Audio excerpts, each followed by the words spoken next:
حضرت یوسف علیہ السلام اسلامک اتہاس کے مہتوپورن نبیوں میں سے ایک ہیں۔ ان کا الیکھ قرآن کے 12ویں ادھیای سورہ یوسف میں کیا گیا ہے، جو پوری طرح سے ان کی جیون کتھا پر آدھارت ہے۔ حضرت یوسف علیہ السلام حضرت یعقوب علیہ السلام کے پتر تھے اور ان کے پتا انہیں بہت پیار کرتے تھے، جس سے ان کے سوتیلے بھائی ان سے جلا کرتے تھے۔ سپنا اور بھائیوں کی سازش۔ حضرت یوسف علیہ السلام نے ایک سپنا دیکھا جس میں انہوں نے 11 ستارے، سورج اور چاند کو اپنے سامنے سجدہ کرتے دیکھا۔ انہوں نے یہ سپنا اپنے پتا کو بتایا اور حضرت یعقوب علیہ السلام نے انہیں اس سپنے کو اپنے بھائیوں سے چھپانے کی صلاح دی، کیونکہ ان کے بھائی پہلے سے ہی ان سے جلا کرتے تھے۔ بھائیوں نے یوسف علیہ السلام کو مارنے کی یوجنا بنائی، لیکن بعد میں انہوں نے انہیں ایک کنویں میں پھینک دیا۔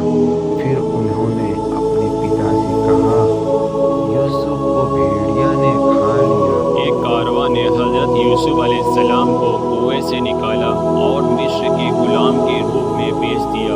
انہیں مصر کے راجا کی شیوا میں رکھا گیا، جہاں زلیخا نامک مہیلا نے ان پر انوچت طریقے سے موہت ہو کر انہیں پھنسانے کی کوشش کی، لیکن حضرت یوسف علیہ السلام نے اپنی پوترتا اور ایمانداری کو برقرار رکھا۔ اس کے باوجود انہیں جھوٹے آروپ میں جیل بھیجا گیا۔ جیل میں حضرت یوسف علیہ السلام نے 2 قیدیوں کو سپنے کی سٹیک واقعہ کی۔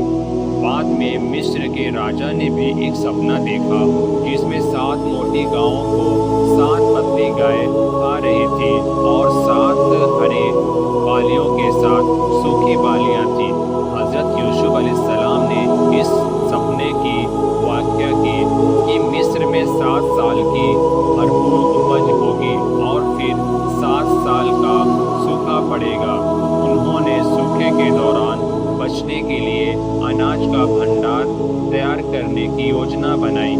اس واقعہ سے راجا بہت پربھاوت ہوا اور حضرت یوسف علیہ السلام کو مصر کا خزانچی بنا دیا۔ سوکھے کے سمے ان کے بھائی اناج لینے مصر آئے، لیکن انہیں یہ نہیں پتا تھا کہ یہ یوسف ہیں۔ بعد میں انہوں نے خود کو اپنے بھائیوں کے سامنے آئے اور اپنے بھائیوں کو معاف کر دیا۔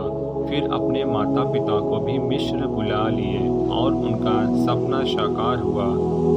ہم سب کو یہ سبق لینی چاہیے کہ حضرت یوسف علیہ السلام کی کہانی دھیریہ، وشواس اور شمع کا پرتیک ہے۔ یہ دکھاتی ہے کہ کٹھنائیوں کے باوجود ایمانداری اور اللہ پہ بھروسہ